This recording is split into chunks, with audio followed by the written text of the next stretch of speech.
Herman Hesse say some of us think holding on makes us strong, but sometimes it is letting go. I often talking about finding lightness in life. It can come from an unhurried but effective day at work, or from uncluttering your home, or from learning how to let go and move on in life. Learning to let go of a relationship, of something else in your past, of something that is just an unimportant distraction, or of trying to control what you cannot control can free up huge amounts of the energy and the time you have to use for something better and more fulfilling. It is not always easy, but it can be life-changing. In this video you can find 5 steps that have made it easier for me to let go over the years. I hope they will help you too. Step 1. Know the benefits of not letting go. Why is it sometimes hard to let go of something? Well, to be honest, there are advantages and benefits to not letting go, at least for instant gratification and in the short run. You get to keep feeling like you are right, and like the other person is wrong, and that can be a pleasant feeling and way to look at the situation at hand. You can assume the victim role, and get attention, support and comfort from other people. You don't have to go out into the scary unknown. You can cling to what you know instead, to what is familiar and safe, even if it's now just a dream of what you once had. I have not let go of things in the past because of these reasons. I still sometimes delay letting go of things because of those benefits above, but I am also conscious of the fact that they are something I get out of not letting go, and I know that in the end they are not worth it, because what will the long-term consequences be in my life if I do not let go? How will it affect the next 5 years in my life and the relationships I have both with other people and with myself? The mix of knowing how those benefits will hurt me in the long run and of knowing that there are even bigger benefits that I can get from letting go become a powerful motivator that pushes me on to let go for my own sake and happiness. Step 2. Accept what is, then let go.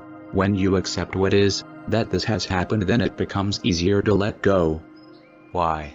Because when you're still struggling in your mind against what has happened, then you feed that memory or situation with more energy. You make what someone said or did even bigger and more powerful in your mind than it might have been in reality. By accepting that it simply has happened, that you were rejected after a date for example, and letting it in instead of trying to push it away, something odd happens after a while. The issue or your memory of the situation becomes less powerful in your mind. You don't feel as upset or sad about it as you did before. You become less emotionally attached to it, and so it becomes easier to let go and for you to move on with your life. Step 3. Forgive. If someone wrongs you, then it will probably cause you pain for a while, but after that you have a choice. You can refuse to let go of what happened, and instead let it interfere with your relationship and replay what happened over and over in your mind. Or you can choose to forgive. First, accepting what happened can be helpful to make it easier to forgive. Another thing you can do is not to focus on forgiving because it is something you're supposed to do. Instead, if you like, find the motivation to forgive for your own sake. Do it for your own well-being, happiness, and for the time you have left in your life. Because, as Catherine Ponder says, when you hold resentment toward another, you are bound to that person or condition by an emotional link that is stronger than steel. Forgiveness is the only way to dissolve that link and get free. And that you forgive does not mean that you have to stay passive towards your future. You may, for example, choose to forgive but also to spend less time or no time in the future with someone who has hurt you. Step 4. Focus on what you can influence in your life.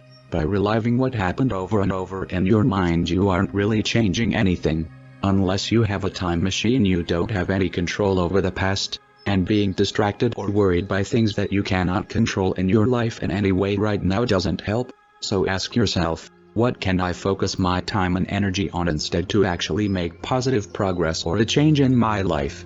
And what is one small step I can take today to get started with that? My experience has been that by switching my focus from what I cannot influence to what I actually have influence over, and by doing that over and over again, by using questions like the ones above, it becomes easier and easier to stop worrying and to let go of what has happened or what I cannot control. Step 5. Let go again. If necessary, if you let go of something that happened or some distraction in your life, then that might not be the end of it. Life is not always that neat. The issue or distraction might pop up again. Then let it go once more.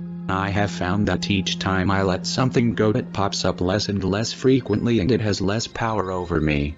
Plus, this extra practice will make it easier to let go in the future. Letting go is something you'll get better at over time, just like, for example, keeping an optimistic mindset during tough times. Now, feel free to subscribe to my channel to get new videos.